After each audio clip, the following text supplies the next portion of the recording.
ये सहरा ना सिर्फ गूंजता है, ये गाता भी है, ये पढ़ता लिखता भी है, और ये लोगों को अपने माजी से और बीते हुए लम्हों से भी जोड़ता है।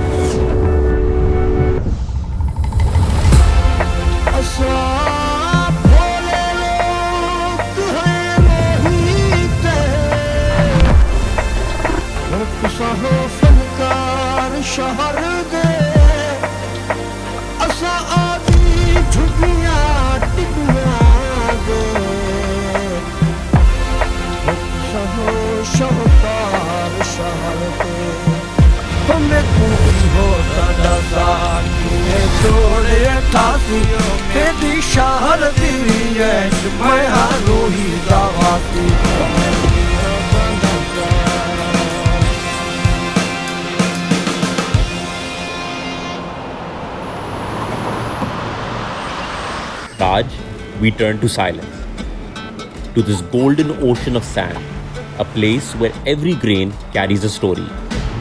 ये वो जगह है जहाँ रेत सिर्फ मिट्टी नहीं, यादें भी होती है। मैंने पाकिस्तान का हर कोना देखा है, मगर for some odd reason ये हिस्सा मेरा मुल्क का रह गया था।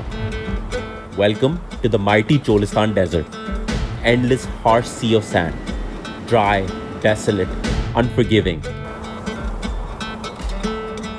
जुनूबी पंजाब रेत और मिट्टी के साथ साथ सरसब्ज और शादाब और जरखेज भी है। This is a very misunderstood and little known corner of Pakistan, full of stories and legends, but also diverse, full of life.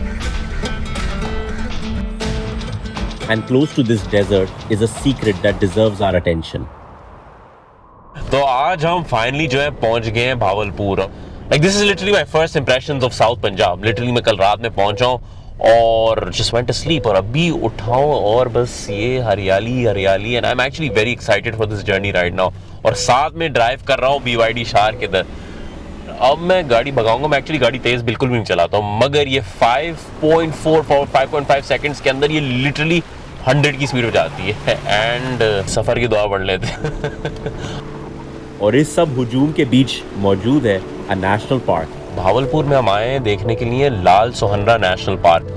This is one of the largest national parks in all of South Asia. The reason मैं आया हूँ यहाँ, एक जानवर है जिसको कहते हैं ब्लैक बक कहते हैं। This animal was literally on the verge of extinction and it's been brought back. Elegant swift sacred to Cholistan. ये कम्युनिटी एनिमल है।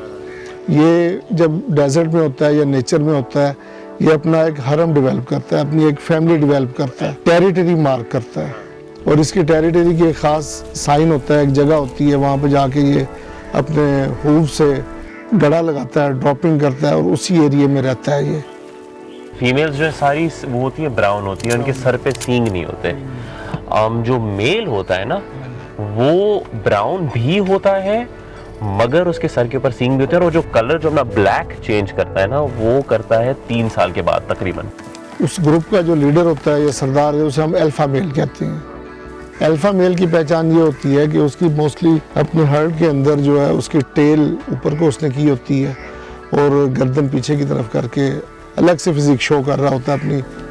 अल्फा मेल जब एक दूसरे के टेरिटरी में आते हैं तो फाइट होती है। फाइट के बाद खुदा न खास्ता इंजरी भी हो जाती है इनकी।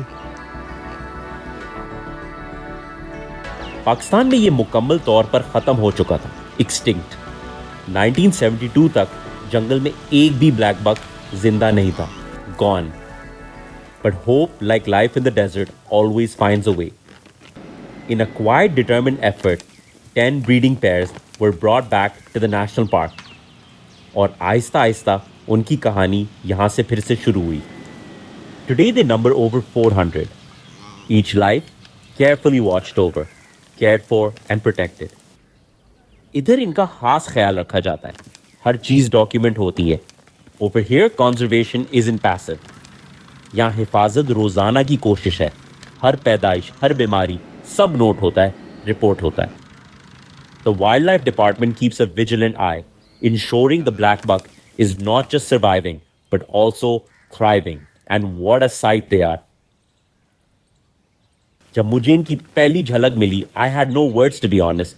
यकीन नहीं आ रहा था कि पाकिस्तान में भी ऐसी जगह है जहाँ जानवरों का ख्याल इतनी मोहब्बत और खूबसूरती से रखा जा रहा है.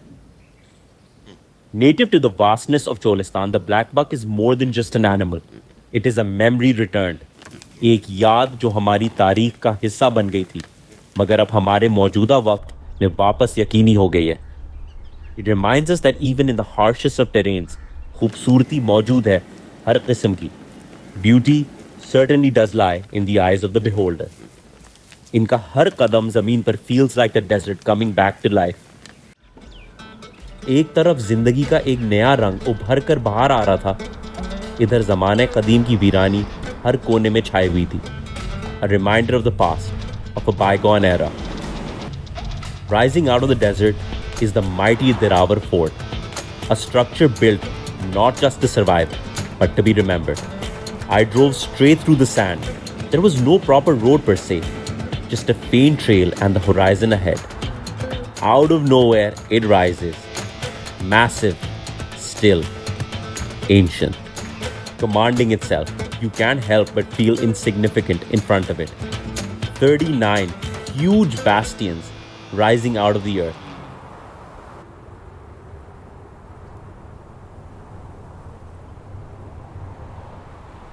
कभी कभी किसी जगह को पूरी तरह जानने के लिए you need to see it from the lens of someone who already sees it from within. Cholistan is a land of contrasts, and nothing says contradictions more than what happens under the shadow of the fort. The desert isn't always still. Sometimes it roars.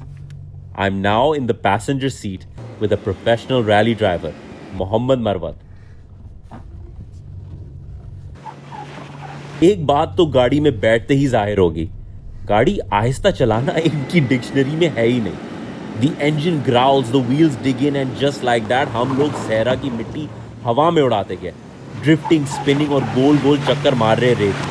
By profession, I'm a lawyer, but I've been not practicing lately, and I've been running my own garage, which has like a hyper-performance rally, drift, drag builds. Cholistan, basically, it's the largest motorsport event in Pakistan and one of the largest in Asia as well, Southeast Asia.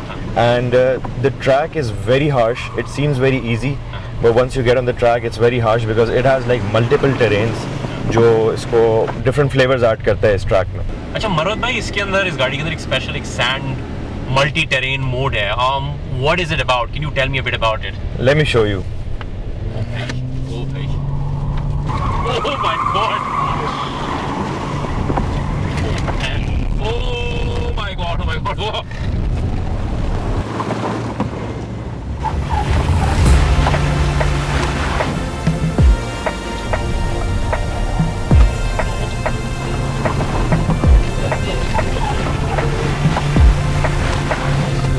Now you get it?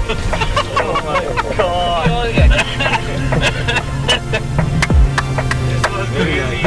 This was insanity. My heart was racing, my grip tightened. मगर मरवत भाई बिल्कुल सुकून.com, calm, cool, contented, a man in control. इनको सहरा का नक्शा अपने जहन में याद था. ऐसा लग रहा था कि इनकी रगों में लिखा हुआ है.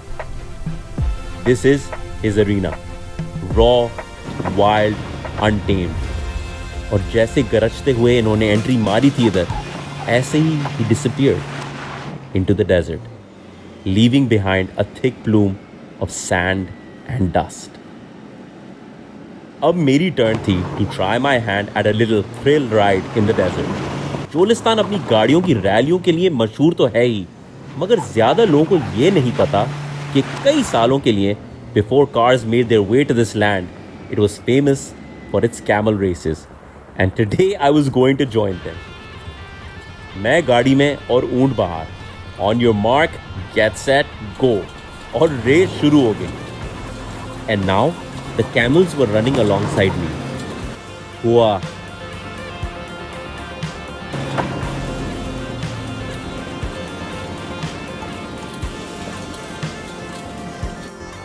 आप चोलिस्तान आ नहीं सकते without getting a feel of its music. One of the things that this corner of Pakistan is famous for is its folk music. We drove to the village of musicians, a humble and quiet place. They ambled towards our ride, carrying with them their instruments.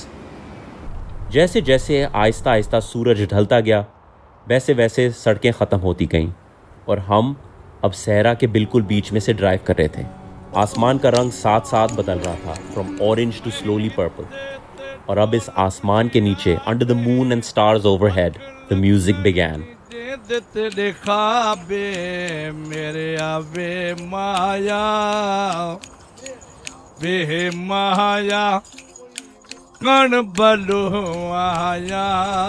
The desert is harsh and desolate, but that harshness didn't reflect in their voices. वो सिर्फ उनकी कहानियों में हल्की हल्की झलकियों में जाहिर हुई। Every note carried stories of longing, of love for the land, the kind of music that hits your soul, जो सीधा दिल पे जाकर लगे।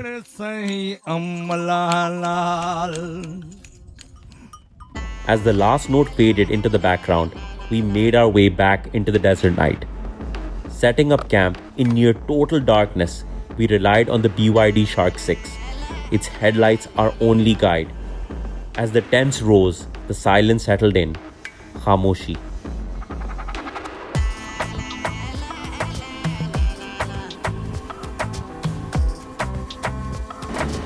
सहरा को छोड़कर late into the night मैं पहुंच गया Bahawalpur. The city was just beginning to exhale. The sun had set, but the streets were still alive. A local we met in the bazaar on a motorbike. इनमें से एक Maha Hussain थी। Maha asked me if I'd like to see something specific in town.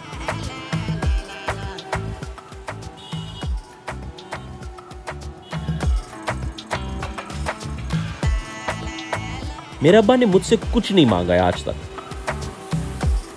मगर चोलिस्तान आने से पहले ही looked at me with that half smile dads do.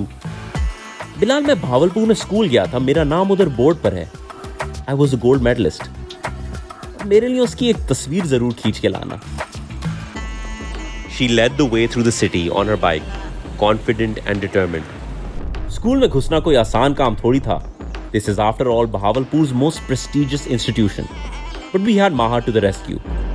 वालिद का नाम अगर होता और मैं किसी सिटी जाती तो मैं कोशिश करती कि यार किसी तरह मैं अप्रोच करूं, कोई कोशिश करूं और वो कैप्चर करके वापस लेके जाऊं और अपने फादर को दिखाऊं कि यार मैं वहाँ अपने विजिट किया और आपका नाम मैंने देखा है। मैंने कहा यार थोड़े 2-4 रेफरेंस ज़रा लगाते हैं, देखते हैं इनको, वहाँ पे ज़रूर अप्रोच करवाते हैं, उनके दिल में अरमान ना रह जाए यार कि मैं भावलपुर आया और मैं अपने फादर का नाम नहीं देख पाया वहाँ पे। अब अंदर तो आ गए। The merit boards line the halls, इतने सारे नाम, इतने सारे साल, कहाँ से शुरू करें? Maha walked right up to one of the boards and pointed.